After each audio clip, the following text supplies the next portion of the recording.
thing because, yay! Hi! How you doing, everybody Hello. out there? Hello! And this is why I say hello a million times, because it lets Amy have enough time to tell me that my microphone isn't working. Hello! I said literally nothing but hello. So you didn't miss anything. I love you, Amy. Mwah. Yes, hello. We have an amazing show for you today. I'm really, really excited about it because do you love gaming? I do. Do you love learning new games? I do. And so that's what we're here to do today. Yay! So if you've joined expecting another Fate of Isen Book 2 full cast crew craziness, sorry. We're not doing that today. We're doing something more fun than that today. We're learning a new game. Do you know who that new game is written by? Who? It's Severin! Hello! So yes, our very own monk has been casually writing a game, and no, I did not know about it until a couple of weeks ago, and I was asking them what we wanted to do for KiwiRPG, and he was like, we could talk about the game that I'm writing, and I was like, you're writing a game? Why is this the I'm first a we've heard sucker about for it? punishment. So, I wanted to make sure it was good before Yeah. I told anyone. And like as soon as it's locked in. Good. Sorry, Sammy, I missed that you said Mike first. But yes, I see you, and I respect the win. That is fast typing. We see yeah. you. You're valid. Yes, I was just looking for the blue to tell me things. Because the blue is Amy. Because the blue is Amy's hair. And I see out of the corner of the eye blue, and I know it's Amy. That's actual Try truth. being more blue. Yeah. That's the moral of the story here. Yeah. Okay, so Severin Hello. Gourley. Oh, using my full legal name. Okay. Why on earth did you start writing your own RPG? Tell us the story. What made you get there? Geez, part of it was I felt like I had too much downtime. I wasn't really thinking through a lot of things, which is a good problem to have.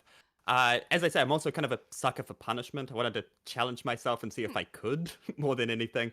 But I also wanted a break from the RPGs that I play a lot of. So, of course, from Fate of Isen, play a lot of D&D 5e. Wow. I've listened to... what was that? A lot. A lot. You know, just like a little bit. I've listened to like Call of Cthulhu podcasts. Shadowrun's not one I've really played, but I really want to. But these are kind of the RPGs that I knew about, knew kind of how they run, playing some kind of RPG-based video games as well, and kind of immersing myself in those kind of worlds. And then thinking, what do these things not have that I could incorporate into an RPG? Not necessarily what are they doing wrong or what are they doing bad, just what can be different about the experience of playing an RPG. Cool. And so, paradoxically, I've created an escape from the escapism of a fantasy RPG. Okay, I like it. All right. So, do you want to tell us a bit about the sort of game that you've created? What's its name? Absolutely. So I call it Attrition. Nice. Just to give you a general idea of the vibe.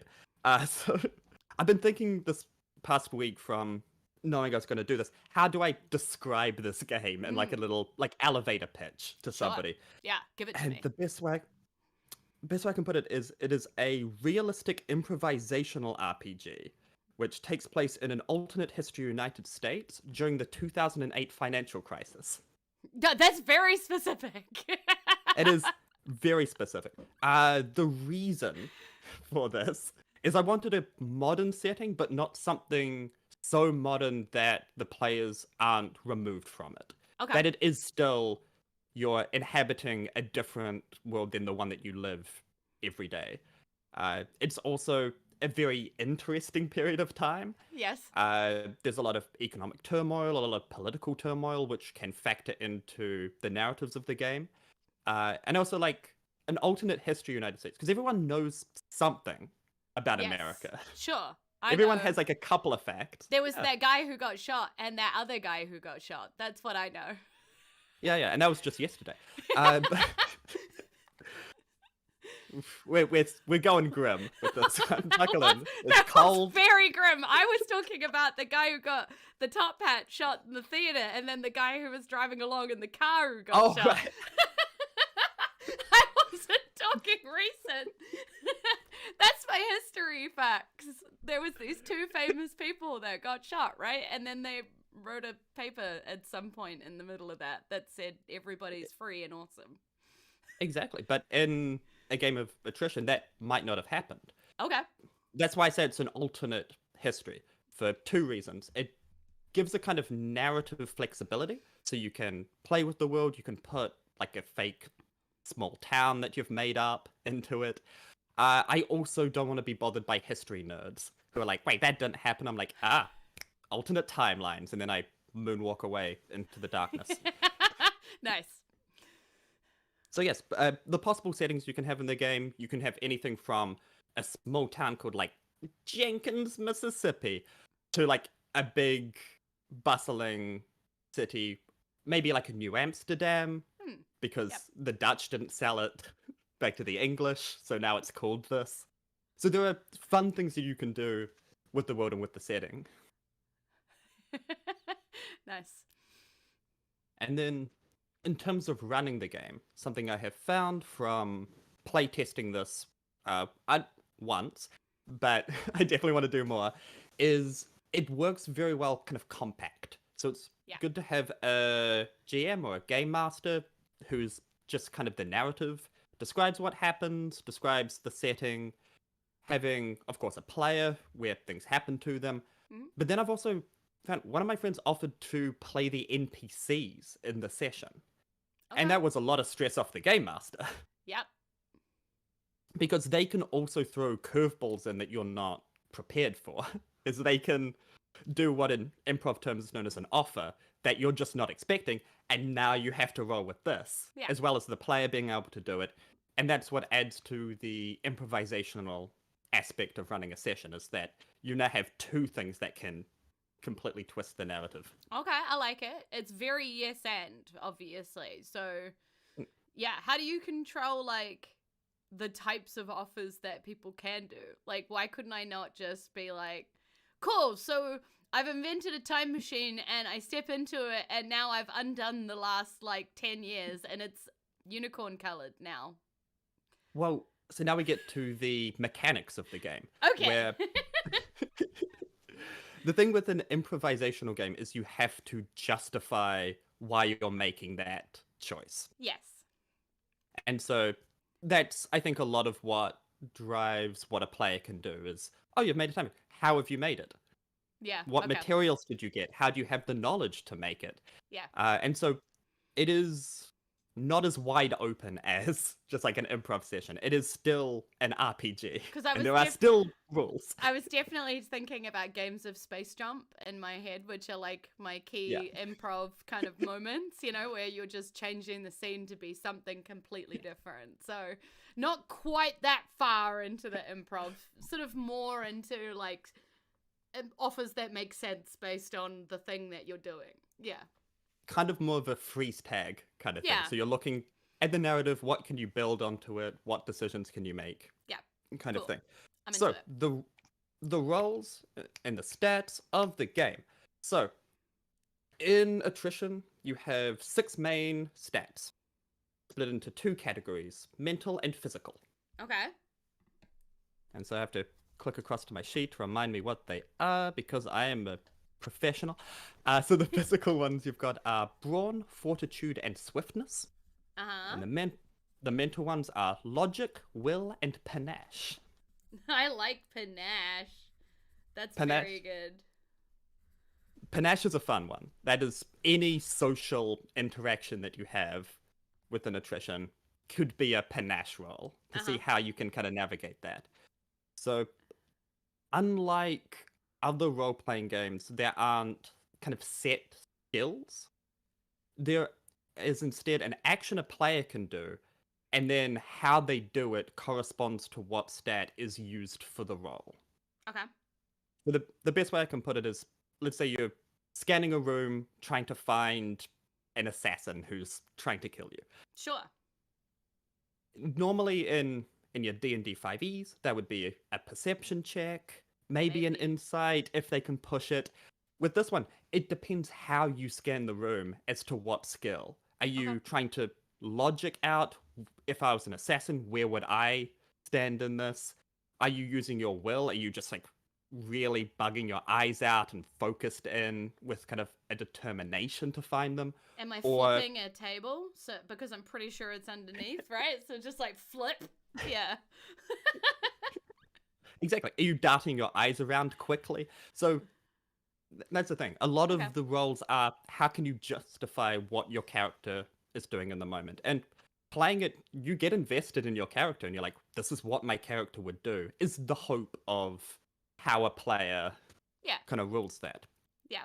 I get that does open it to, let's say I put all of my points into panache and I only make panache rolls. What would happen then, Jules? Well, I imagine you're still going to be very bad at certain things, right? But you're gonna do them with panache. So I don't know. Maybe you'll look really cool while you're doing your stuff. You absolutely would be. And so that comes into the other type of role, which is, so you've got the player interacting with the world. Unfortunately, the world also interacts with the player. So if you put all of your points into panache, I will make you make a brawn check at some point, and you might get squished by a table that somebody's flipped. Or you might have to try to logic something out. Yeah. So there are ways that the game master can kind of have that control over what happens and kind of justify, oh, now you have to make this check, and then telling them to do that. Okay. So you have a certain amount of points to obviously allocate into these different places. Definitely, and we'll cover that in how you make a character. Cool. But dice rolls are a d4, and then every stat starts at 1, so you always have a single spiky boy to roll, and then every point you put in corresponds to the amount of d4s that you roll. So if you have a 3 in panache, I say make a panache check, you roll against a difficulty check or a DC, and then if you get higher than that number, you succeed. If you get lower, you fail. Oh no. Cool. It's still a higher than system. Love it. Definitely. That was me just keeping it simple. I didn't want to completely break the game. Something I have found as a GM though is if you're lazy and you don't want to come up with all of these DCs, if you just roll a D8, it's a pretty good indication of how difficult something can be, especially if they're only rolling 1 or 2 D4 to try to get above it. Especially if you're like, there's a door, and then they're like, how hard is this door to get through? And you're like, I don't know, man, it's a door. What are you asking me about the door for? What am I, an expert on doors now? I have definitely done that. In an Isen game where you guys are obsessed with something I have put no thought into. And I was like, cool, I'll just roll for it. Oh, turns out it's actually a really hard challenge. So there we go. Little old us. You did that to yourselves. I like that. I like that strategy though. You know, like deciding things on the fly. Yeah. Yeah. Very cool. Yes. And yeah, another thing that can affect it, like let's say the DC is higher than what you could possibly roll on a D4. Sure. What you can do is, depending on the environment that the player's in when they're making the roll, that adds a modifier to whatever they roll. Okay. So the example I've been using is if you try to flip a table, let's say your hands are really greasy, it's all slipping and sliding around, the GM might impose a -1 or -2 to the roll because you just can't flip as well. But if you've got really ripping, like gardening gloves, then you could get a +1 or +2 to the roll, and then that should be stated before they attempt the roll. Got it. As just a heads up, this is what your character would know could affect your ability to do this. Sure. And then it's up to them if they still want to You told me the continue table is bolted to the floor and I go, I don't care, I'm flipping it anyway. Exactly. I'm probably going to rip a muscle. I love it. And so on the topic of ripping muscles, Oh! the reason I came up with the name Attrition is because of how the world will kind of wear the player out the more that they do, Ooh, and how okay. they have to keep balance of how they are in a particular moment.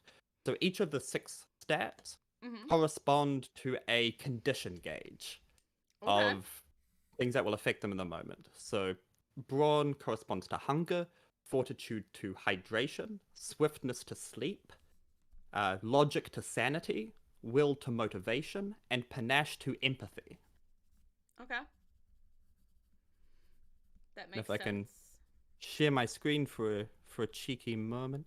It's telling me to go live if I hit this. Does this? Yes. Go watch Oh, stream. Yep. hello. There So we that should have go. appeared hopefully in the top corner. There we go. Have I broken everything? No, Okay, so you're good. so for the more visual people in the audience, because that is absolutely me, this is the way that a character sheet is kind of set up with your name, profession we'll get to. I happen to have a picture of Chloe on my computer, so that is your character's portrait until you change it. Amazing. And then you have the stats and the series of gauges beneath them. There's no health or hit points system in Attrition. Instead, if you go to 0 on one of the gauges, dead. Okay.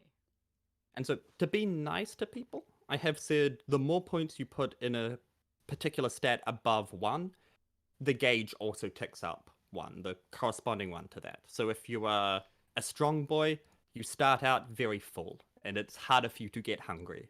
Or if you're very swift, you don't need to sleep as much because you're just a naturally quick person. Cool. Let's see if I've missed anything.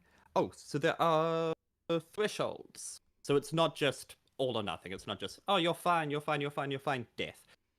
If you drive, all gauges start at 6, and then at 4 and 2, there are negative conditions that will affect your character, or afflictions, as I call them in my rules sheet.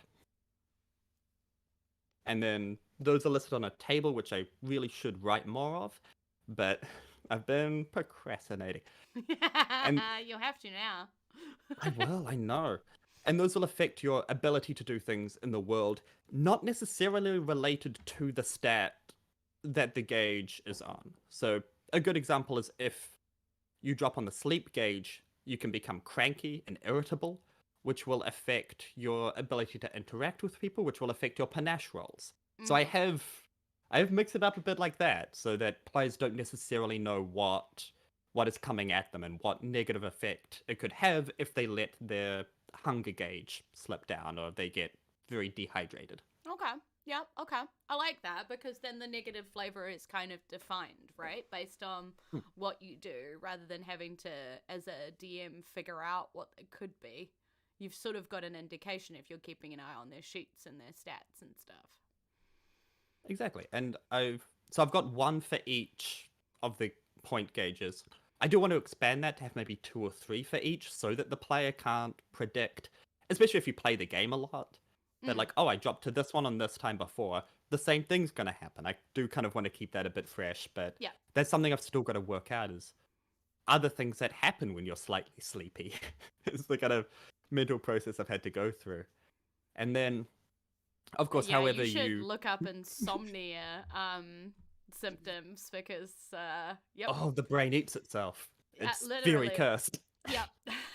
I had insomnia for a while there, and it was pretty gnarly. Yep. I had a yucky, slow to sleep insomnia, and so I literally felt like I was going insane. It was very fun. Sorry to hear that. Yeah. Oh, it's fine. I'm good now. Turns out everybody should have more serotonin in their life. In other words, get out in the sun sometimes. It's very good for you. Get some Vit D up in there. Okay. Mm-hmm. Exactly. Okay, so combat. Sometimes somebody in the world will not be happy with you, or you won't be happy with someone, and you'll want to one out.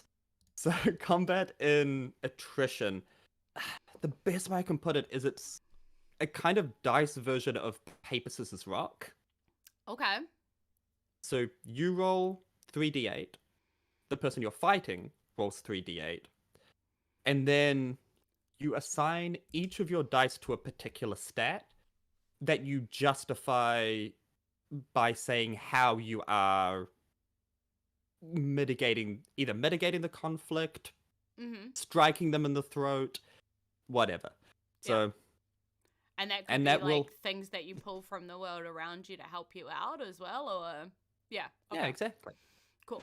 And then similar to skill rolls, that'll also impose a kind of modifier because you could just come up with like outlandish ways to try to defeat your opponent, but then that necessarily might not be the most practical thing to do in the moment, and you might get a minus to your roll, which again the GM should hopefully say while you're justifying it. Yeah, it's reminding me a bit of Suited in its negative and positive flavors. If you've ever listened to, and I'm talking to the crowd out there too, the Gigantic Adventures of Jeff and Simon, our kid-friendly podcast that Fate of Isen did, we played with a system called Suited, which was based on suits, and if you were aiming for a heart but you got a diamond, it would be like a negative flavor, but you might still pass. Like, you might pass the check, but it comes with a negative thing that happens, and like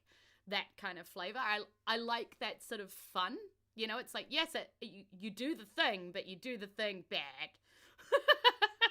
You know? And so that's quite fun as a DM to play with. I can see now what you're talking about. It's like very improv, like fun, heavy, in and around those stats. Cool. Yeah. Exactly. It's the kind of RPG that I'd want to play. Yeah, cool. Love it. When I ran a playtest of this, the person who was the player character said, "Oh no, I succeeded, but I failed," which I think sums up how Attrition is as a game. Nice. I like it. Okay. So that's kind of cool. Yeah. Yeah, and then in full disclosure, a lot of the environmental negative and positive I got from a game called Disco Elysium. If you or anyone in the audience has played, is very good with that kind of stuff. Yeah, I've heard quite a lot about it. Actually, I'm friends with a whole group of. We used to call ourselves the Anchorites before the Anchorpocalypse. That's basically Anchor being taken over by Spotify, and it's now Spotify for podcasters. It's like yeah. So they bought out Anchor, and they took away a whole lot of our fun, and we called it the Anchorpocalypse, and we got real sad.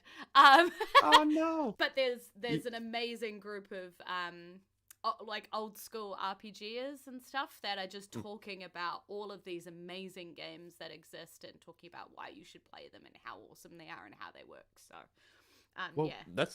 that's how Disco Elysium came about. I watched a video on it, and it was a bunch of punks getting together, playing RPGs, and playing one that was more relationship based rather than fantasy. Yep. Yeah. So there is no magic in Attrition. Okay. No There's magic. not gonna be a lot of fantasy. There are no elves or goblins. Yeah, or trolls running around. More modern world. Yeah. 2008. Yeah. Sorry, we're in 2008. Whatever that looks like. Depressingly, was 15 years ago. Everybody. Wow. I had to realize this. Stop it. That's not I have to know this, and now you have to know this. I'm so old. For everyone that thought the 90s were 10 years ago, nope. Because I'm like, oh yeah, like 2000. Yeah, 2000, I was like, you know, the year that I finished college. So everybody out there, you can figure out how old I am now. Yeah, so I was quick math.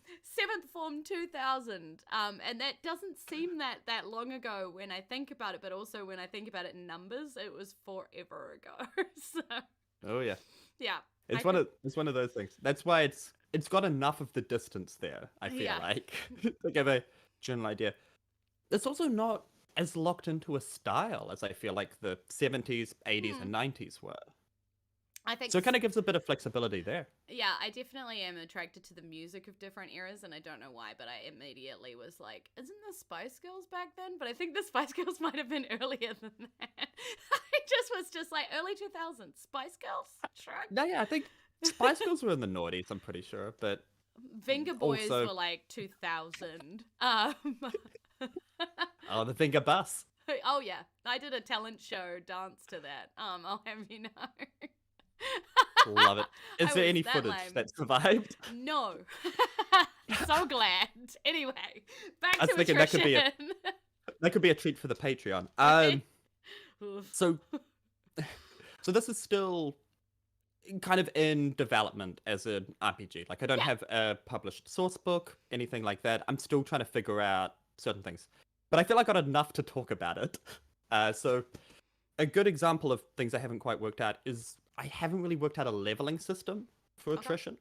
Yep. Because I've only played like a self-contained thing to make sure that it does work in a what basic it's level. supposed to do. Yeah. I mean, there's a lot of one pages that don't necessarily level. Like, you know what I say when I mean one pages, but there's heaps of simple, easy to pick up and play RPGs that don't have leveling systems. In fact, Suited didn't have one before we came along and made a podcast out of it, and they made one for us. So So I could just wait and see what people do. what people do with it. Yeah. Because yeah. I like the idea of it being episodic. So you've got a beginning, middle, and end to each session, and then each one but each one does kind of flow on from each one. You're still playing the same character in the same world. Yeah. And make that about a 3, maybe 5 episode kind of overarching thing, depending on basically how many game master wants to run it. Mm-hmm. And I feel like to do that, you have to have some kind of leveling system to mean that the character kind of develops and does feel like it's going somewhere. It's a kind of like breadcrumb trail. Yeah, I get that. Yeah, I mean, Monster of the Week levels during the game.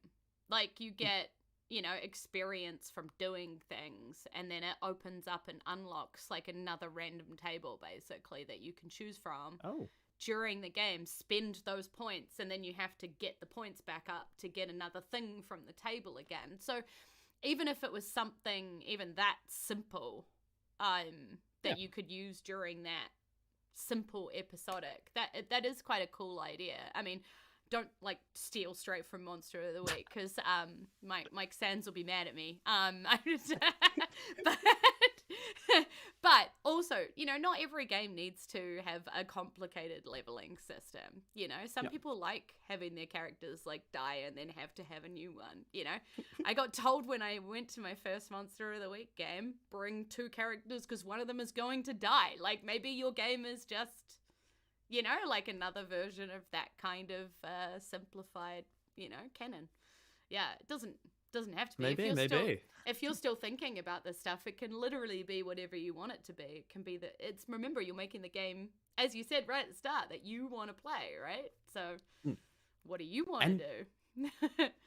And then going back to why I'm doing this, that's part of what it attracted me to, is it's my baby, it's my own little space, and I can kind of make it what I'd want it to be and kind of what makes sense. So it's a question of, do I reinvent the wheel when it comes to leveling systems? Because something I have thought is, as a game master, you could have certain either plot points or things that if they discover this bit of information, then they get a bit of like XP, milestone which is leveling. Which is another Disco Elysium thing, and so I'm trying not to crib from them too much, but that is definitely an option. Yeah, or if it's a game that you love too, like, Yeah, that's true. It could also be if they do something that impresses you. Yeah. Then it's more like an inspiration type thing. Yeah. Or does like a series of things where you just make a point, like, oh, that was very cool. Boom.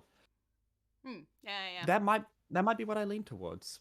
Now that we're kind of talking it out, is if you either justify something really well, you do a good bit of RP, a good bit of interaction. Accept a cool offer and run with it, Exactly. Yeah. Also, you do have 2 playtesters who are madly volunteering as tribute in the chat right now. I think you can probably guess who they are. They're our Fate of Isen staples who basically run the podcast. Amy and Samsara are like, me, pick me. So, yep, 100%. Definitely very keen. And I have a bunch of nerdy friends who are also like, yes, this new thing. Let us in. Yeah.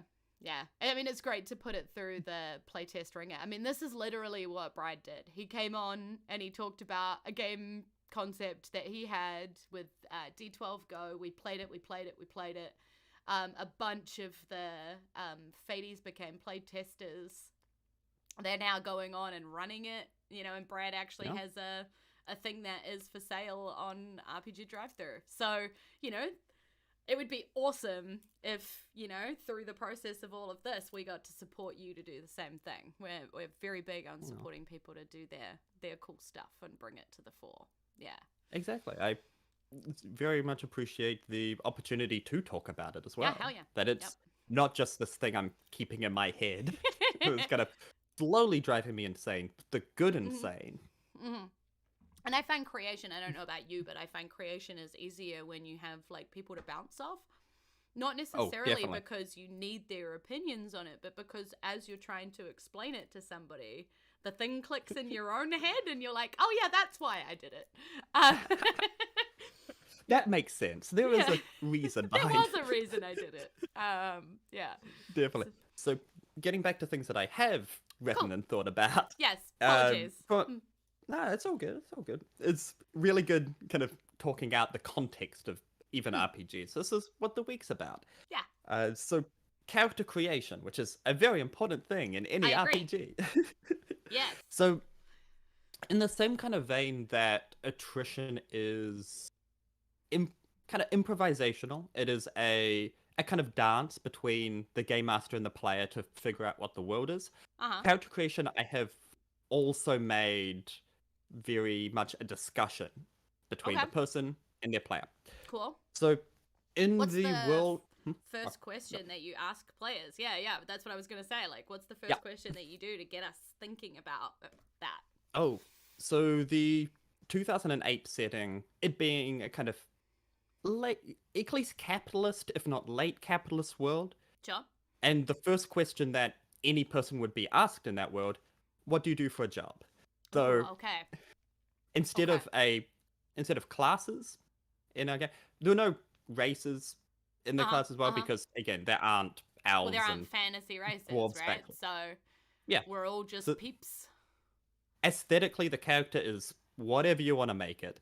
Cool. But the thing that determines what your character's good at is what they do for a job, or what they do for a hobby. What activities do they kind of engage in every day? So that's probably the first question in character creation is, what profession does your character do?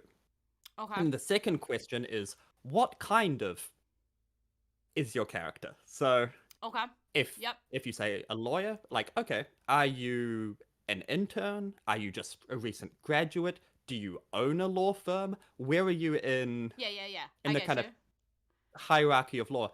And then that will correspond to what your character's good at, and mechanically what stats your character starts with at a higher level.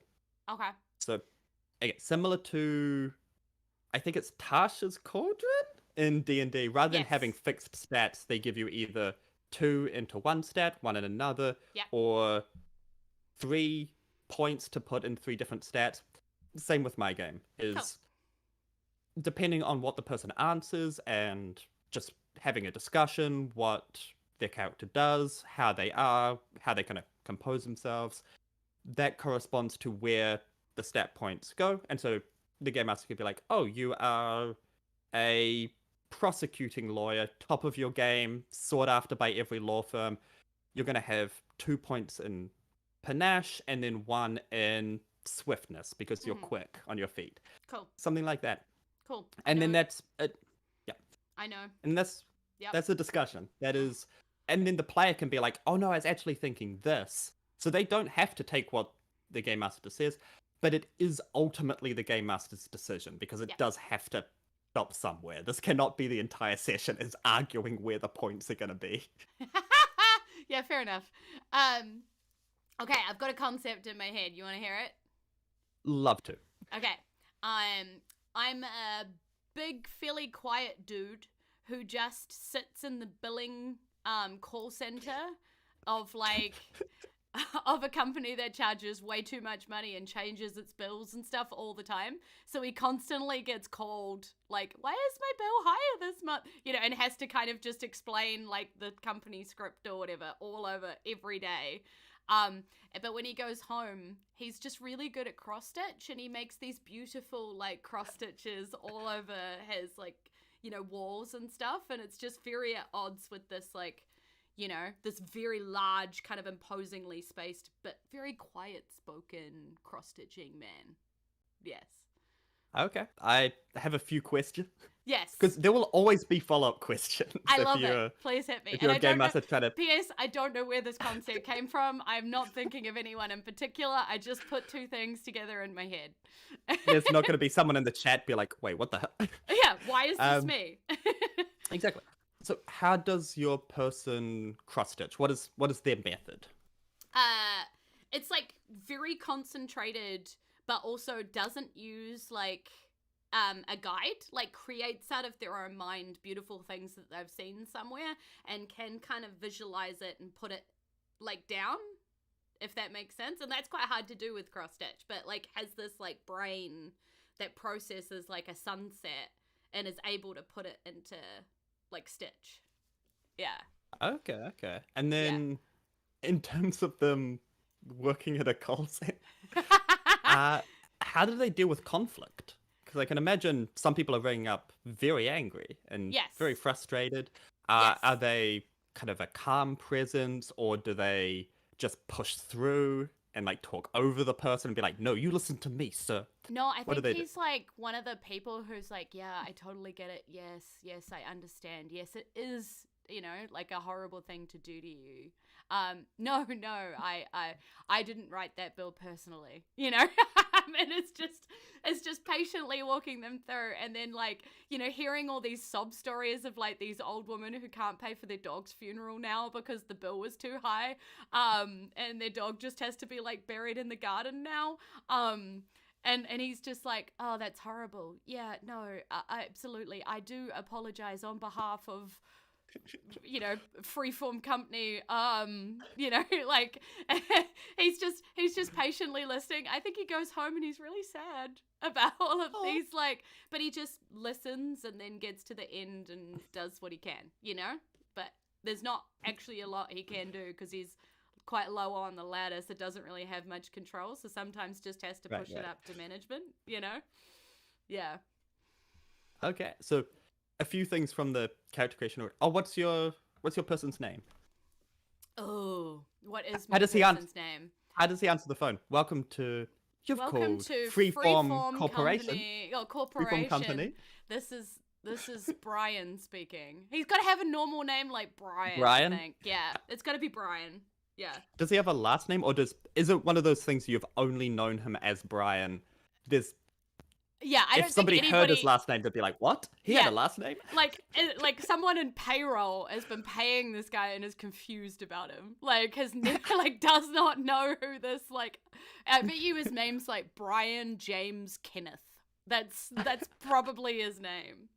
Yeah. Okay. And they're like, "Who is Kenneth?" Like that, you know, they just do not know who that is.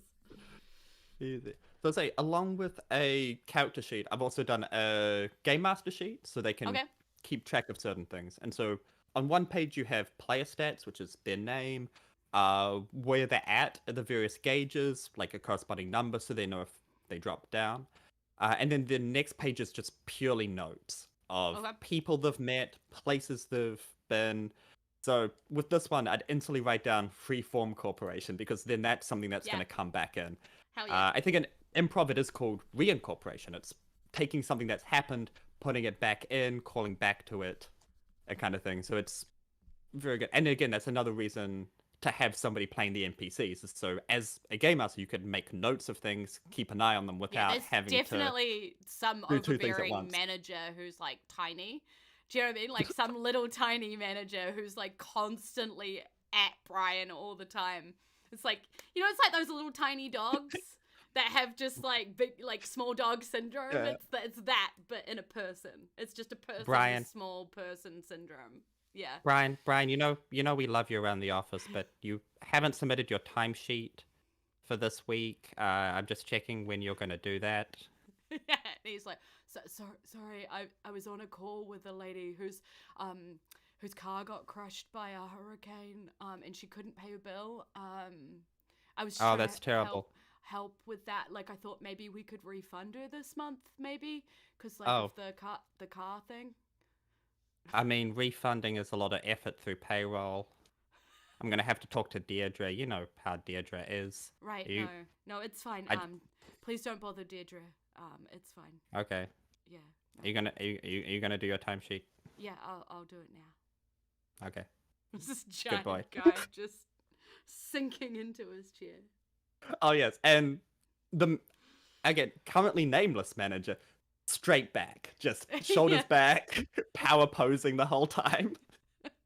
I hate this guy. Chat, you've got to name this guy. What's this guy's name? You gotta chuck it in there. So yeah, What's Brian's manager's name? in terms of the notes I've got currently, and this could change. It depends on even your style of being a game master. I don't want to tell you what you keep track of. Is player notes, NPC details, places, things, and then checks and the DC of the checks. I thought was a good one to check in. Okay. Like, how many times have they failed a logic check or a brawn one? Because then that might demoralize them in what they do. We've got offers. We've got George David Okay. Vince. He could, Ooh, yeah. that sounds personal. Yeah. I like that there was like George, then David, then Vince, and then George David Vince. And he insists on all three. Oh, 3 first names. You can't trust this guy. Hello. So good. Yes, you see the door to his office kind of slam shut. You see the engraved golden nameplate, George David Vince. I hate this guy. Just call me GDV. You know how I roll. So good.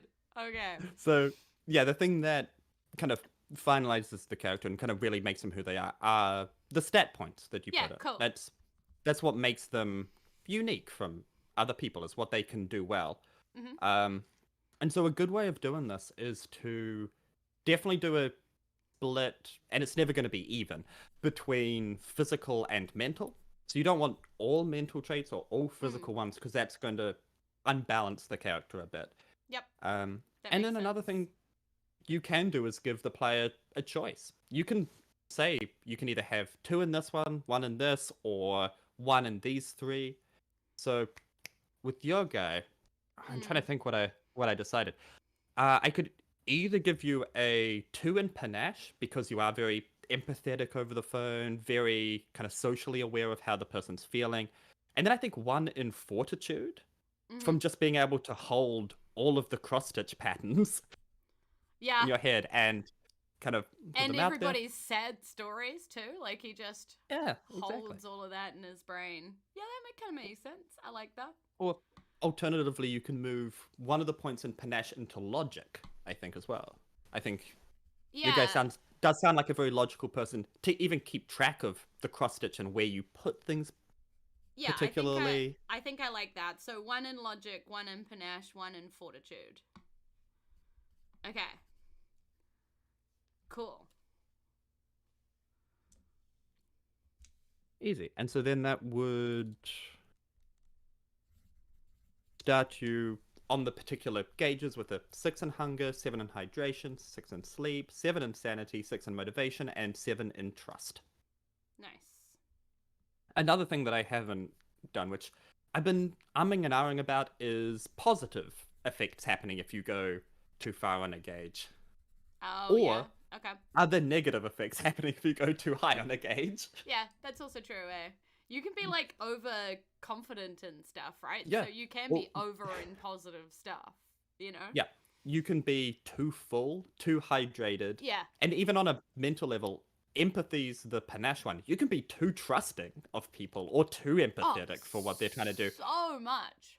And you just get I had a just friend get once built. who like would get everybody's sob stories told to her and then just like cry all the time for them. And it was like almost like, whoa, buddy, It's my sad story. Stop being like a sad story stealer. Like you're too Yeah. empathetic. It's weird. And not, Stop it. and then you have to be like, no, it's okay. And then, Yeah, like you're reassuring them. And they're like, reassuring it's them. just so sad. Your story. Ah. And you're like, oh my god, please stop. Okay.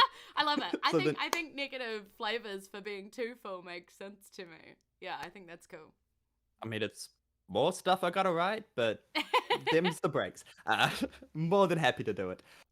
So the next thing after making a character is where the character is. So what the world is, what they're doing. So we've talked about, is it Freeform Corporation? I didn't mean to make a note of this.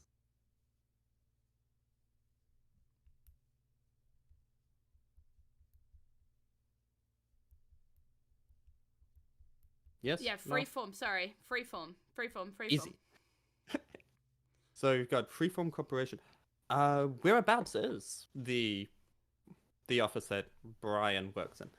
I think it's like in the in the really depressing part of town with just like it's not the skyscrapers with the beautiful glass and where all the the amazing rich people live. It's like the depressing blocks of concrete with like the very boring windows. You know what I mean?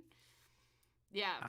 I get you. You got like a rattling train going past where the building is. Yeah, you So can see the motorway with all the like gridlocked traffic and stuff. There's like a corner dairy, but there's no good cafe that you can sit in and enjoy. There's maybe a tuck shop, but it might give you food poisoning. That kind of thing. Yeah, like that kind of thing. Yeah. Definitely. And then how big is this town? Are we looking at small town? Are we looking like reasonably sized? Yeah, I think because we're population? saying motorway, like I think he's in like a fairly decent city. Yeah. Okay.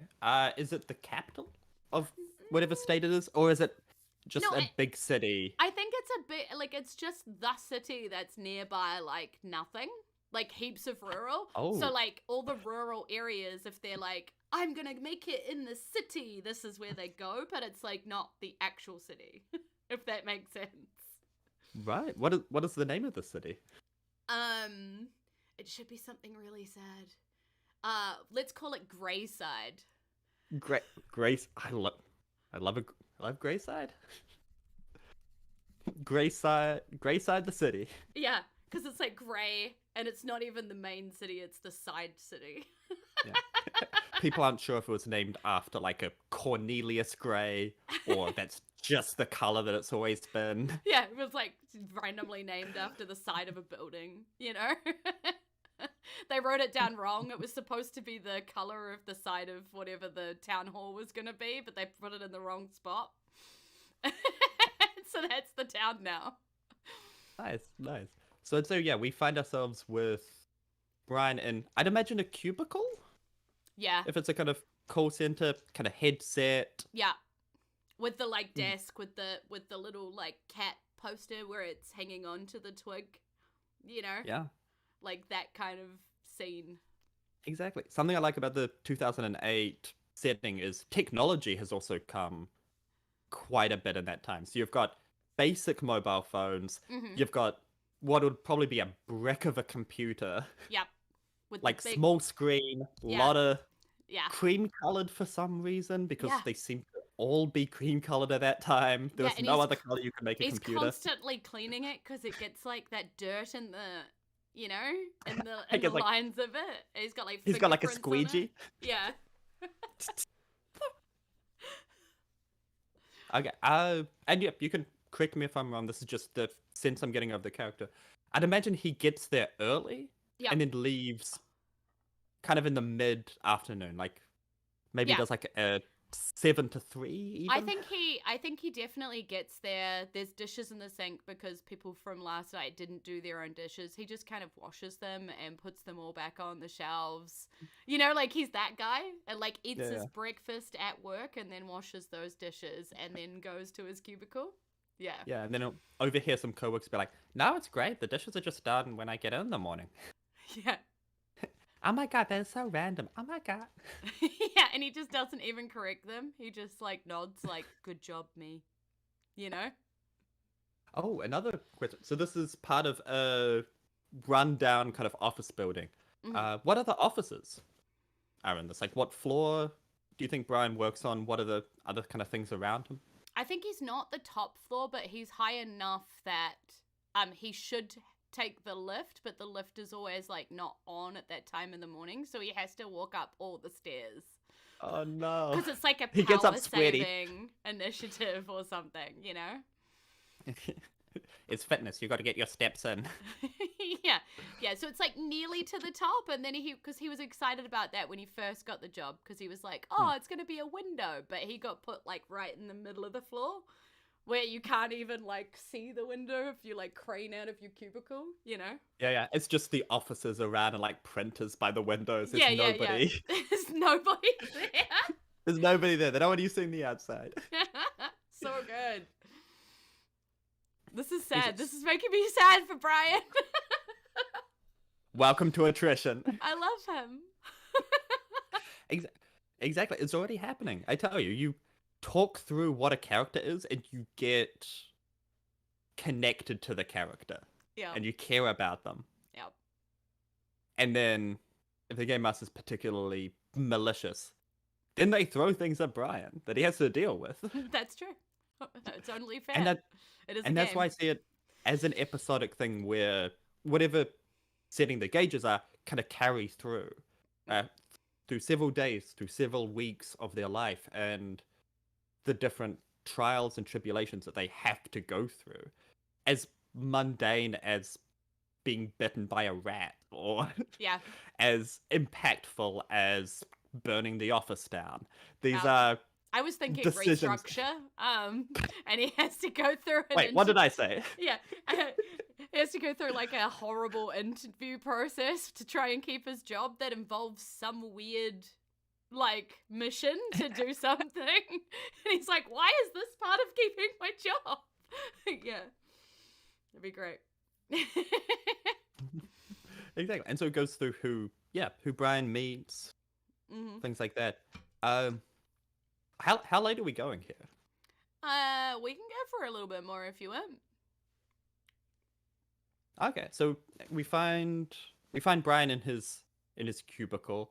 What's he doing right now? Is he on a call? Is he between calls? I think he's on a call watering his sad little plant that he tries to keep alive at his desk.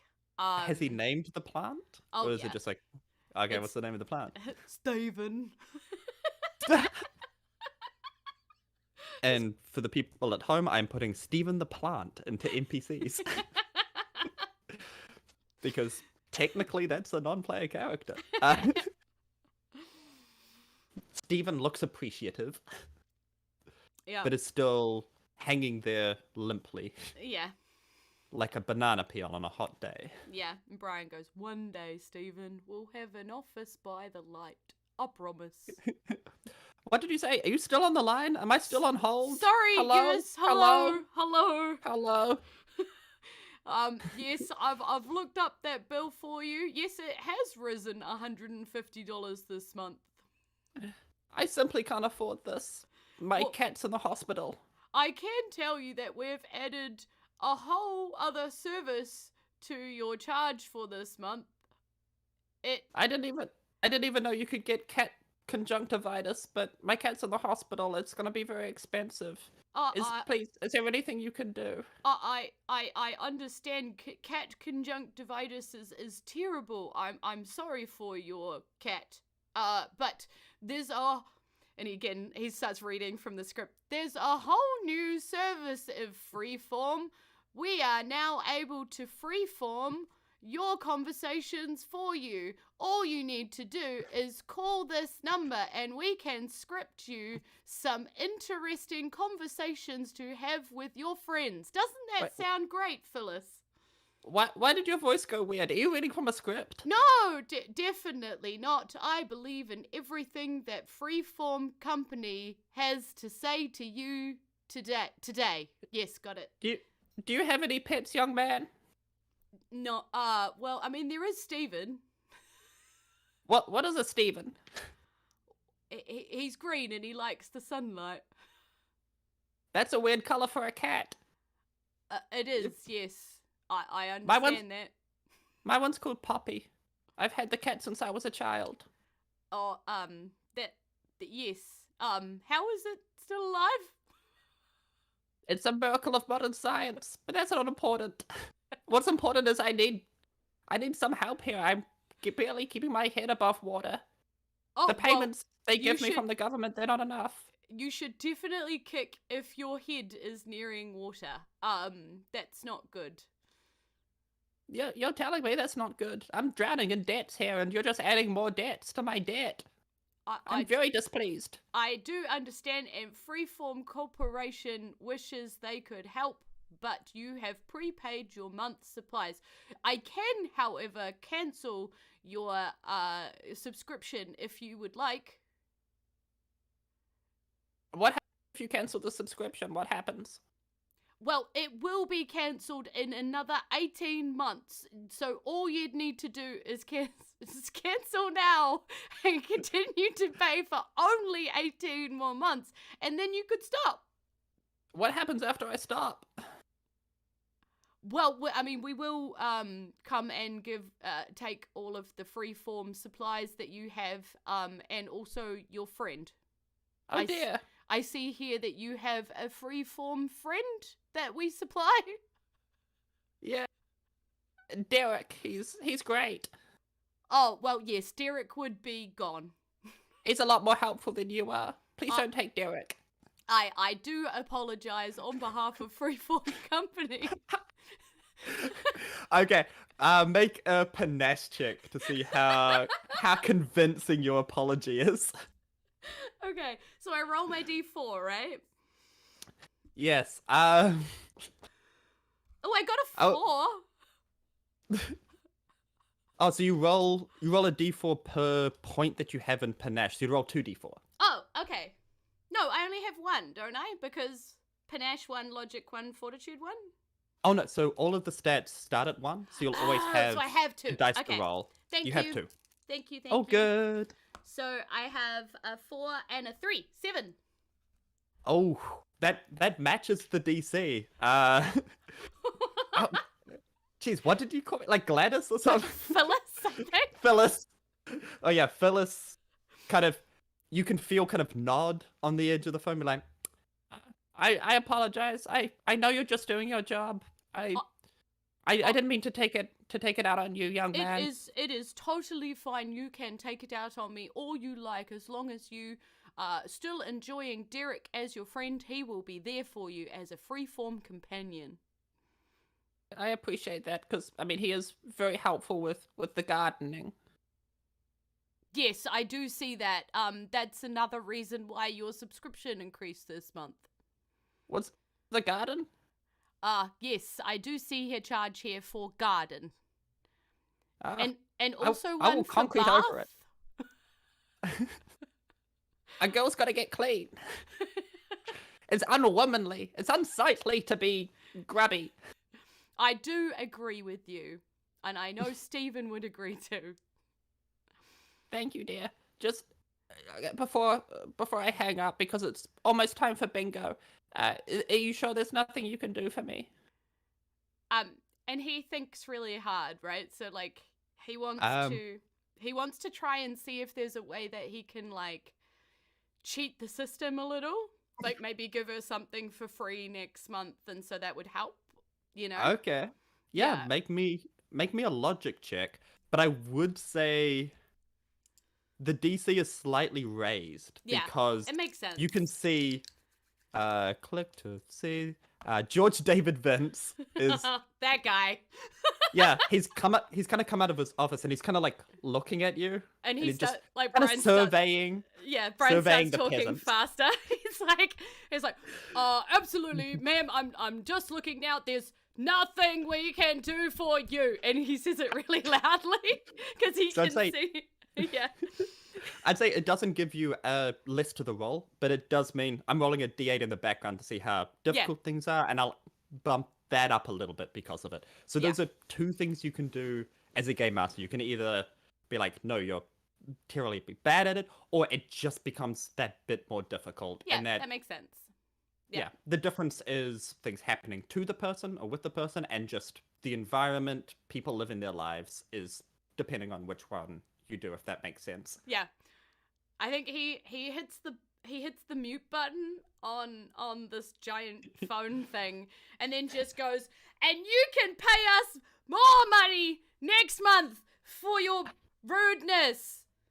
Wait, And what did you roll? he feels really awkward saying that too. I rolled a 7, and then he picks it back up mute and goes, "Are you still there?"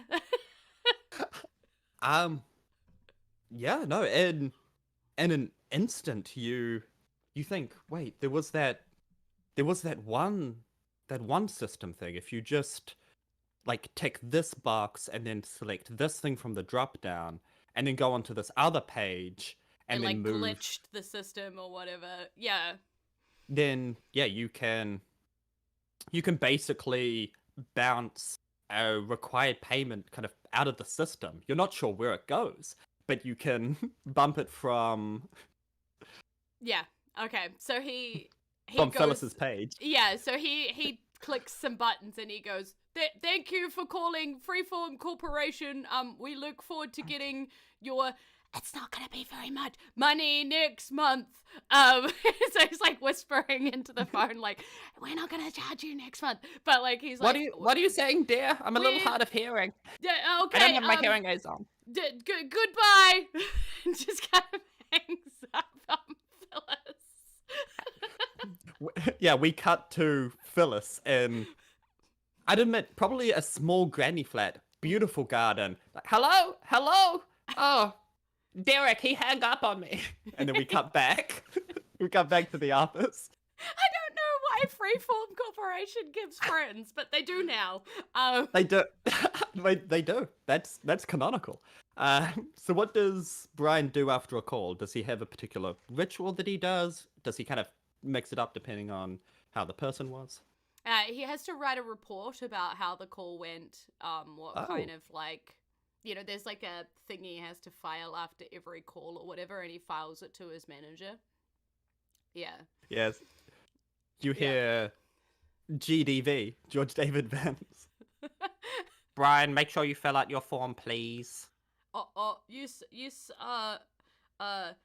yes, George David Vince.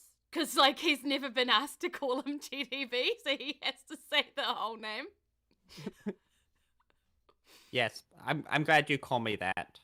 If you called me GDV, that would be inappropriate. Just make sure you do it. And then he slams his door again. Yeah. And he sighs a big sigh and just, like, files his paperwork. I don't think he types very fast either. I can't, in my brain, I don't think he does. So he's like... Is he, like a two-finger typer. Yep. It takes him ages to file a report, too. His numbers must be terrible. Everybody must get through, like, millions more calls than he does. Yeah. Yes, and by the time he types it, the large, basic black and white clock that is above the door of GDV, basically to remind the employees of the slow, inexorable passage of time, has now ticked around to 3 o'clock, which is quitting time. Yeah. Does Brian, as soon as it hits that, does he get out? Does he still do a little bit of work because he feels like he's kind of got to? No, he looks around and he watches for GDV to be like looking at his computer or busy or talking to somebody else. So he waits for his moment because he's trying not to like have to talk to his manager as he leaves. Otherwise it's like an awkward conversation every time and, Okay. See, now we're going back to the example. How does he look around? Okay.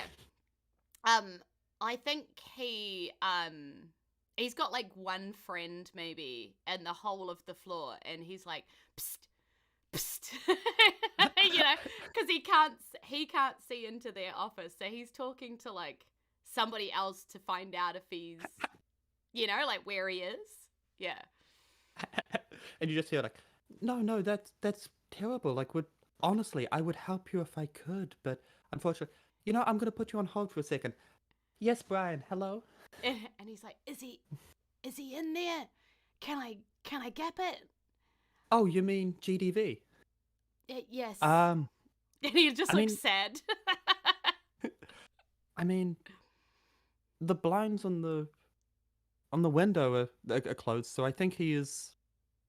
Is I don't think he can see out. is he doing the thing where he sleeps again, pretends that he's working? I don't know. I'd have to go up to the door and listen for snoring. Okay. I can make it. I can totally do What? it. Wait, are you planning on leaving? It's only 3 o'clock. It's my finishing time. Oh, that's a novel concept. Wait, Brian's like, you leave when it's your finishing time? yeah. Okay, that's definitely your decision. And he's like, and he kind of Look, stands up and he like tries to see himself, but he just can't, right? Like it's like there's curtains over the window, so. look, it's only because I'm looking out for you that I say these things. I know. But I just can't today. There was this lady and there was a whole cat thing. I just need to go. Okay, but I mean, if you stayed a little bit more, if you worked a little bit harder, maybe you'd get one of the bigger cubicles like I have. I even have my own name plaque, and she points to the plaque next to her, which says "chat." What Yeah, does it say on the name what plaque? does the name plaque say? Yeah, and he looks at that like desk like longingly, right? Because she has enough room to like lay out a diary. She's got like a pin-up calendar, like yeah, there's all these cool I'm things. I'm by the water filter. I get a Yeah, good breeze in. I yeah. mean, Doesn't I have to hope walk past too many people to get to the toilet. Like, furthest away from GDV's office. yeah, but Yeah, great view of it I wish because you could she get to just this point. leans back. Apparently her name is Jennifer Summer. Oh, of course it is. In a very like curly kind of cursive font. Yeah, Jennifer Summer. yeah. And Brian sort of sighs because like everything she says is like lovely, you know? Oh, while I remember, Bert, you know my husband Bert, right? Yeah, Uh, yeah, I know Bert. oh yes, you guys met at the Christmas party, of course. What am I thinking? He made muffins again. Would you like a bread muffin? And she Yeah. has like a Tupperware. Yeah. He's like, great mustache, great muffins, great. And just kind of that's like comes over and like holds his hand that's out what made for me a fall in muffin. love with him all those years ago. Okay, I'm gonna put these in the kitchen. That might be enough of a distraction if you do want to get out of here. Thanks, Jennifer. I owe you one. Oh, sweetie, you don't owe me anything yet. And she just kind Creepy. of stares at you as she gets up and then goes around towards the kitchen. Yeah. And he waits, watching. Like you could just sort of see her head over the cubicles. Okay, so what's his plan of escape? What's he gonna do? Yeah, he goes the longest route he can, right? So he has to go all the way away from the door and then kind of down a few lines of cubicles and then double back to get to the stairs. He's not even Okay, going to risk the lift because if he stands there waiting for the lift, he could be caught standing there, right? So he's just going to try yeah. and gap it. Series of questions. Does he bring a bag, a backpack to work? Does he have his own locker, or does he have to keep that with him in his cubicle? No, I think Are I there think any there's things he's got to do before he leaves work? yeah, I think there's a bag in the filing cabinet in the bottom drawer, so he like has to open up the filing cabinet bottom drawer and pull the bag out. Right. And then I'm the B for bag. yeah, totally. And then there's like maybe a coat rack by the door that he has to Oh, get his coat off as he like leaves. Yeah. okay. What kind of coat? Ugh. It's almost like a trench coat because he's quite a big dude, right? So it's like just this big trench coat looking thing. All right. So it's quite a big coat. It's got a kind of weight to it. Yeah, yeah. Okay. I would say it's not going to be the highest of DCs, but as Brian takes the coat off, the coat rack kind of tips and looks like it's about to fall, and you've got to reach out, Okay. grab it. Yeah, he tries to do Ooh. that fairly quickly, right? To like stop it before No, it I'll set goes it. too far. Yeah. Okay, and this is one where I've got a DC in my head. I don't need to roll Okay. for it, even though I did and got a 7. I was like, huh, no. So I'm just gonna set it to what I want. Okay. And just so you're rolling 1d4. Okay.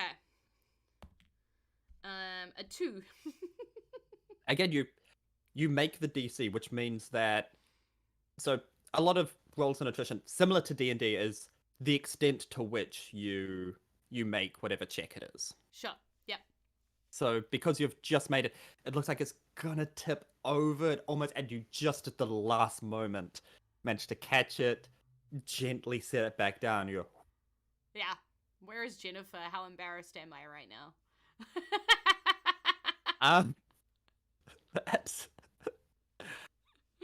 that's a good question. What do you do to try to gauge how embarrassed you should be? Do you look around to see if anyone saw it? Yeah, I'm standing there doing the wide-eyed possum stare thing, still holding on to the coat rack, and also with the coat kind of still in my hand, and I'm looking around to see how many people are staring at me. Yeah. Okay, now I'll set it to that. Yeah, if you want to do a panache check, because you're assessing the kind of like the social situation of like how awkward is this? Yeah, was this like a faux pas? Yeah. Okay. I rolled a 3. I got a 1 and a 2. So Okay, yeah, it's not great. like probably a whole group of people walked around the corner and saw me, and I look like I'm like waltzing with the coat rack kind of. I will say, because you caught it, you're not as embarrassed as you would ordinarily be. Yeah. But you do just kind of, this group of people that I think work on the same floor, but not for freeform. Work much more glamorous offices at the side there. They've got like the good coffee machine. They've got like a great fridge. A microwave, which you guys don't have for some reason. They probably talk around the water cooler together, laughing and then walking off, you know? Oh. These like snappily dressed yo-pros are just like, oh my god, he's so weird. Why is he holding the coat rack? I'm like, yeah, I know, right? And like, it's so random. Why do we go to this side? Yeah, Brian is like so sad because he like desperately wishes he could be that cool, you know?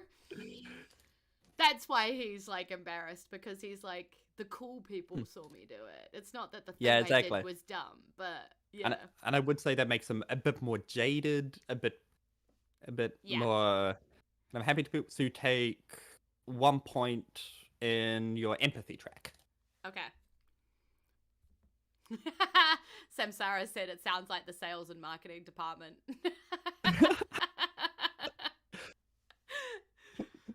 So yeah, my numbers for this quarter were really good.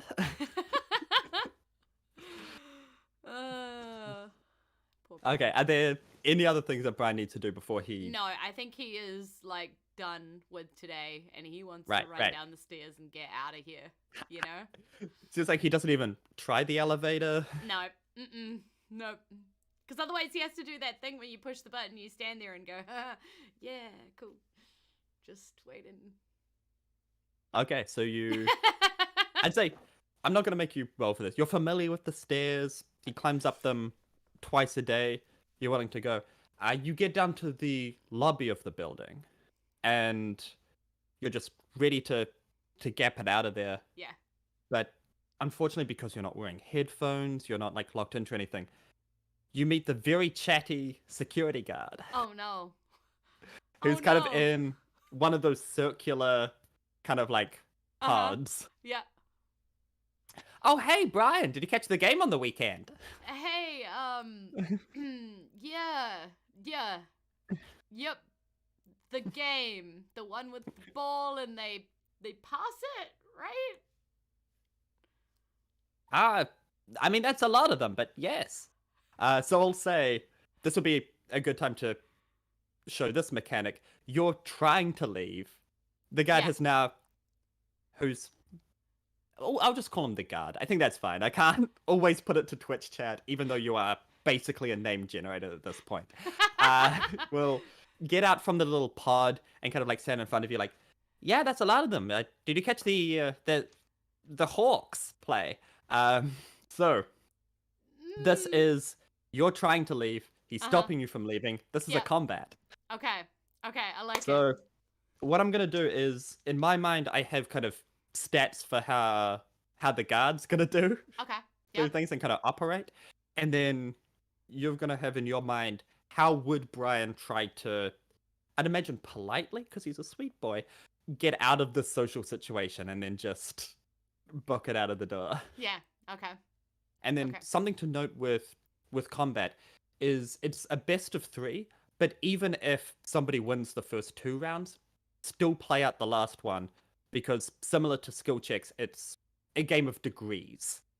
If you get 3 and 0, that is worse than 2 and 1, right? Okay.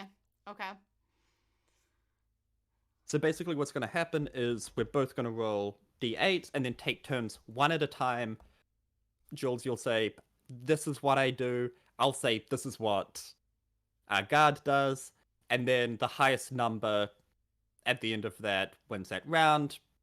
Best of 3, and then it resolves however it does. Okay, cool.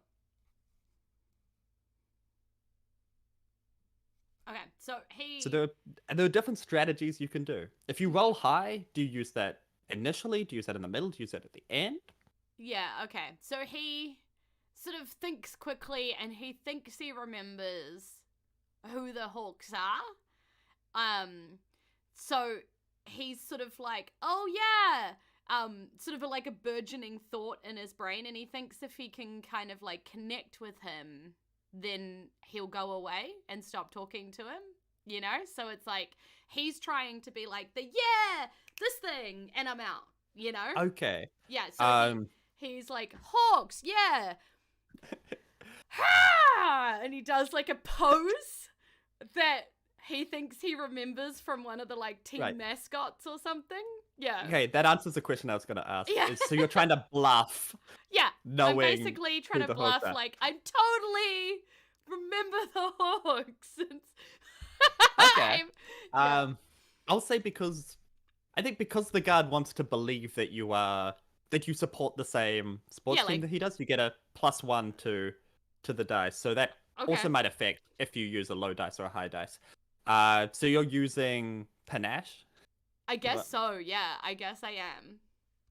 So on top of that, I think this is something I rolled when I did it, is the however many points you have above 1 is also a modifier to that dice. Okay.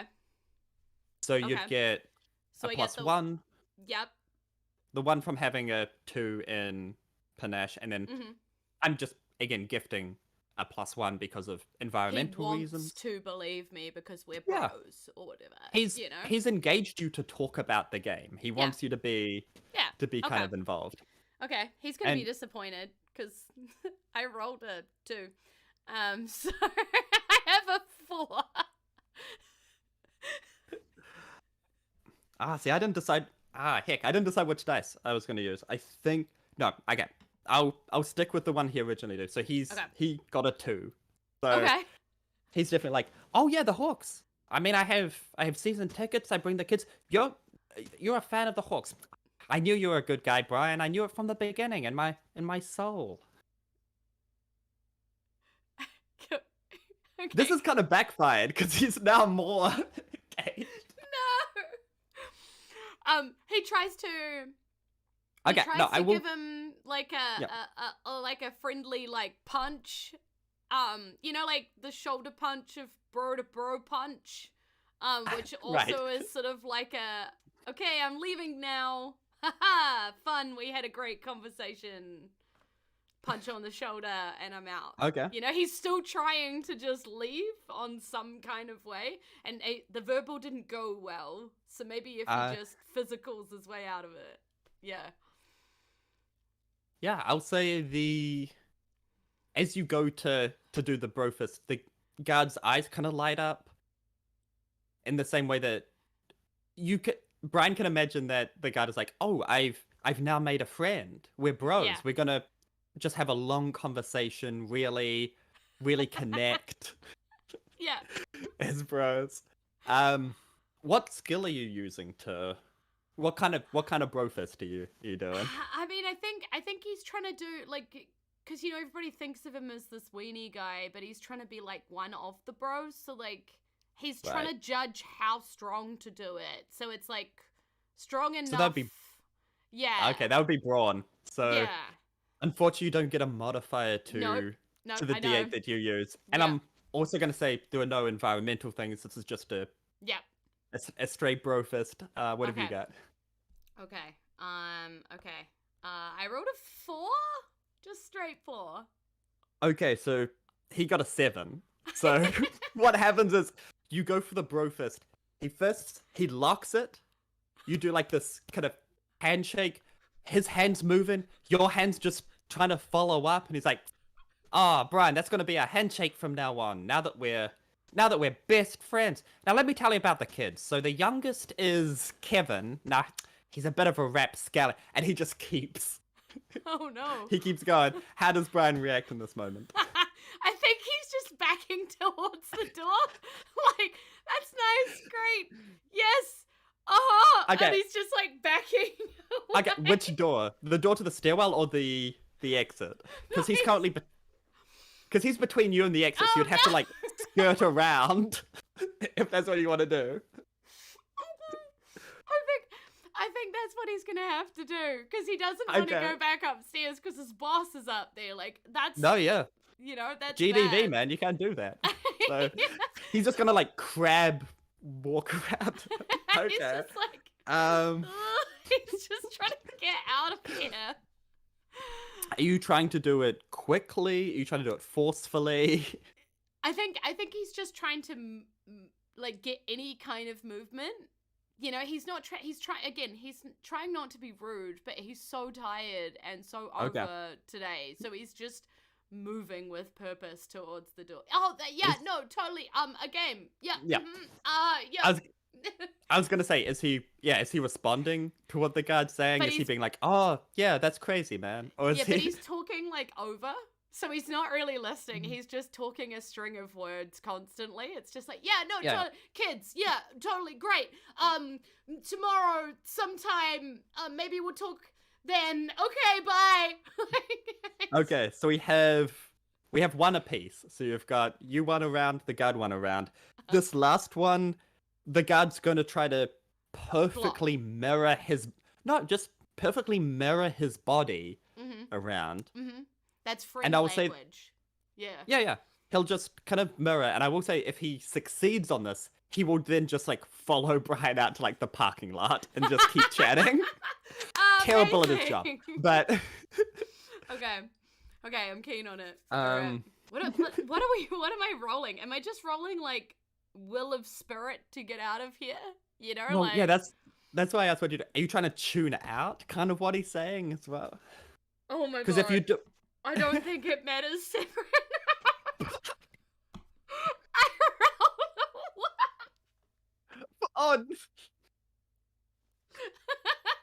Okay, so important question. Going into this, did you roll all of the 3d8s or did you roll them one at a time?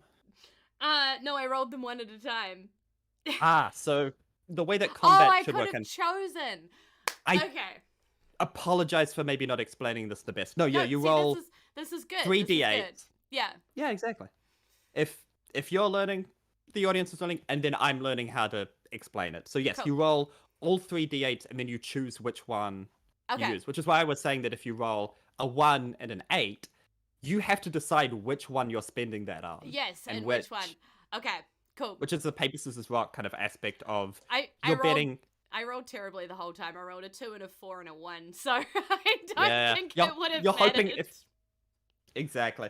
And also, you're hoping if you go high, they also kind of go high, because you don't want to spend an 8 if they spend a 1. It's Mm, the way that I've done it like this is very kind I of like that. strategic. I like that. Yep.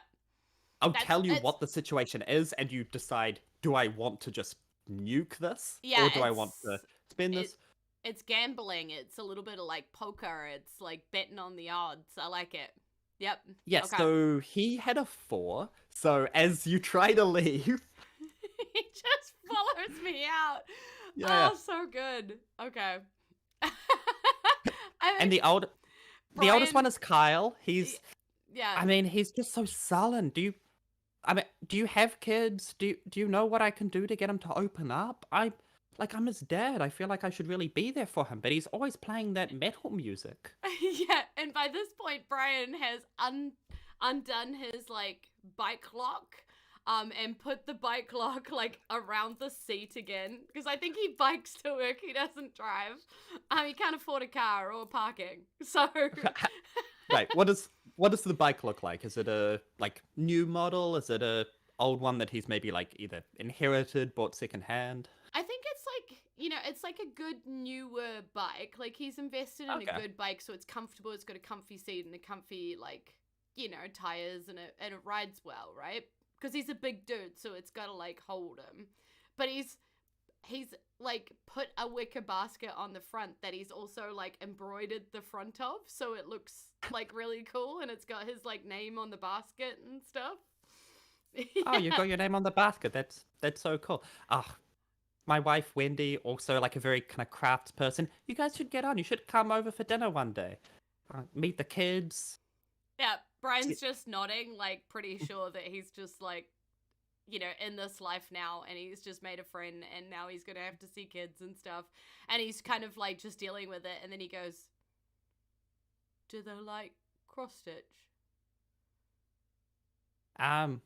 I mean the teenager doesn't. He's big on those video games. I don't know. They're so violent. I don't know why he needs to play them.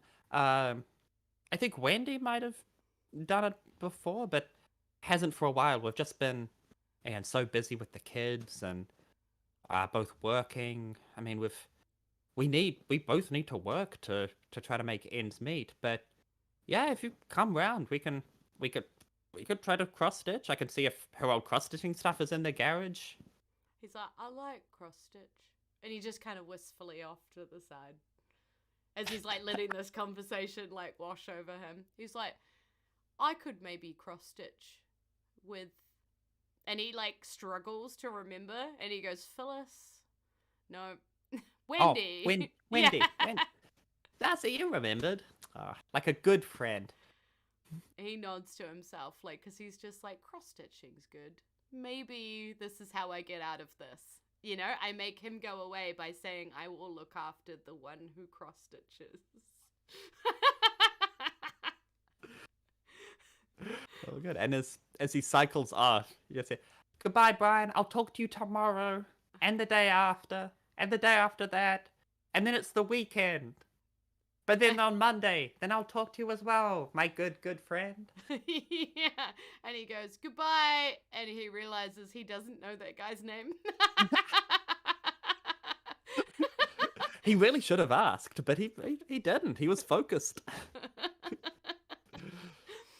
Oh, good. Good. That was very fun. Yeah, so this is a good stopping point. And if we were continuing with the session, it'd be what Like happens to Brian Brian. Brian comes back, or Brian goes home, and like what's waiting for him at home. Yeah. Yes, there are 3 main ways you can play it. You like what happens on the way home. Yeah. How does he get home? What's his route? Does he encounter a pothole? Yeah, what does he do at home? What does his home look like? Where does he live? Yeah. But you could also fast forward to like the next day. He's coming into work. The guard's like, "Oh, hello! If it isn't my best friend, welcome back." Yeah. 100%. You know, we really Brian should never lock in goes those dinner back. plans. Yeah. He quits over the phone. So yeah, there are ways. You can always time jump as well. You could go to the next day, the next week, No, even if you Brian, want to talk to your player and what happened in that time, what developments there have been. Brian is definitely on his way to Phyllis's place to offer her, like, you know, $20 or whatever towards her cat. Hello? Who are you? I don't know you. You sound familiar. I would die for Brian. I think we all would. You back me up on this, chat? Is he too pure for this town? Oh, so good. They have said Brian has to leave this job now, or Brian just keeps cycling. He rides off into the sunset. There was a moment where the chat said Brian lives here forever now because he got stuck. He's just always in the conversation. Yeah. If another thing you could do is if we had more time, it just becomes like a weird purgatory of he's always in this conversation and he just can't leave. Yeah. And then it becomes maybe a series of checks in a similar way to if you're like in D&D, you have a spell where you're making saving throws every turn. Yeah. You just have to keep trying to make different checks to get out of I think eventually the social his, anxiety. His fortitude would break, of like politeness eventually, and he would just crack. Yeah. It's the end of the day as well. Like you'd be hungry, you'd be thirsty, you'd be wanting to get home, have some dinner eventually. That would kind of wear on you. Yeah, I don't think he had lunch because someone eats his lunch that he brings into work every day. So he always goes to the fridge and someone's eaten it. Even though I am just playing out all the things that annoyed me about office life. Yeah. They leave the post-it note that has Brian written on it in like big Sharpie letters. Yeah. But then pasta salad, nowhere to be seen. Nowhere. Yeah. The container's in the fridge. It's not even washed. Like they didn't even wash the container. It's good that they left it. They didn't like steal his container, but he's still like, could have been worse. Wash the container every day, put it back in his bag. He doesn't even get to eat it. But yeah, I hope you enjoyed your first introduction to Attrition. It's definitely George David Vince that eats his lunch. And 100% chat said it's him that eats his lunch. I don't know what you're talking about, Brian. I brought this in this morning. You can't prove anything. And he slams the door. I love it. No, I enjoyed this. This is very fun. I would love to play like a longer form of this and see it a bit more in action now that I know what I'm supposed to be doing, rolling 3D and picking and, Yeah. But that's like all new games, right? Like the first time you read the instructions, You're like, oh, wait, hang on. We've all done that with a board game. Wrong. Yeah. Yeah, we've all been like, this is a house rule now. We can't go back. Yeah. Oh, dear.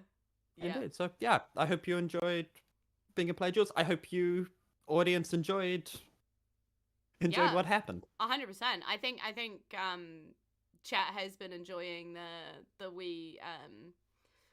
way that it plays out in the role play and the improv moments. And they're definitely saying now that they want to hear more one day. So I think when you're ready to put something out into the world, our Fadies would love to see that and play with you. So yeah, captive audience there, mate. Nice. Something I'm definitely keen to do is record some episodes and put them on the Patreon. Yep. Either with Fate of Isen people. Or like other people. Yeah, 100%. Yeah. I think I have a ton of nerdy friends, so I can I can kind of rope them into it. Yeah, get some Fadies involved. Because the way that it should run is you have a designated player and then they are always the player. It's based around the person. It's what is Brian doing today? What is he doing? Yeah. I could swap in people doing the NPCs as well and just fill them in. Like, we've got this person that he's interacting with, that person. Now go for it. Yeah, that's cool. Also, we stand Brian and #free Brian is happening in the chat. Our boy deserves more than this. I love it. Okay. thank you so much, Severin, for sharing all of this. Thank you. I'm sure everybody has really enjoyed getting to know you a little more as they get to know your game a little more. I am absolutely sure right now Amy has got my back and is plugging you in the chat socials with the socials because Amy is Thank you. is on it like that. Yep, there we go. There it is. You've manifested it. I've manifested your destiny. So if you aren't following Severin on all of the socials, then please do. Yeah, you get to see what else he is creating out there, comedies and bits and pieces, and yeah, all the good things out in the world. And thank you for being here during this, and thank you again in like 5 years if you're watching this, because it's public on the internet. Who knows? Anybody in the future. Anybody Welcome. in the future. Hi. Thanks for watching. We appreciate you. And because this is Kiwi RPG Week, go support more local. Go to see Do it. Kiwi RPG on their website and all of their socials. See what else is going on around the traps. There is a load of really cool content out there. Other games to buy. Games that are being played, other podcasts, other creators, a whole load of like local designers and artists and all of these things that you could be learning about and supporting and making sure that Aotearoa RPG gets its place on the stage just as much as those over and the other sides of the world. So we love each other, we share each other, and please support. So, Severin is actually on tomorrow for another Kiwi RPG event. He is on Swords and Stuff over on Samsara Dusty's Twitch stream, which is actually in the chat right now. Swords and Stuff is going to be another Kiwi RPG streamed event. Yeah. What's happening with that one, Severin? So we mentioned it earlier. That is a game of D12 Go, the Brad Zimmerman Spectacular. Specifically a module that he released for it called Swords and Stuff, which is a very fantasy. So this is me escaping fantasy and then dipping back into it with Chosen. Yeah. Cool. living So in the realm of magic. Yeah, so this is the playtest of Swords and Stuff, the handout for D12 Go. That's very exciting. Very, very exciting. So go check out that 10 a.m. tomorrow, which is Saturday, June the 17th, 2023. So if you're watching this in the future, no, you can't do that. There might be a thing of that. Go watch that. But otherwise, thank you so much for joining in today. We really appreciate you. So a big goodbye from us. Inohora, ka kite ano, and aroha nui. Goodbye. See you again soon, and we love you loads. You're the best. You're my favorite people. My favorite too. Oh, we have the same favorite people. Oh my god. Oh my god. What a coincidence. Okay. Bye. Bye.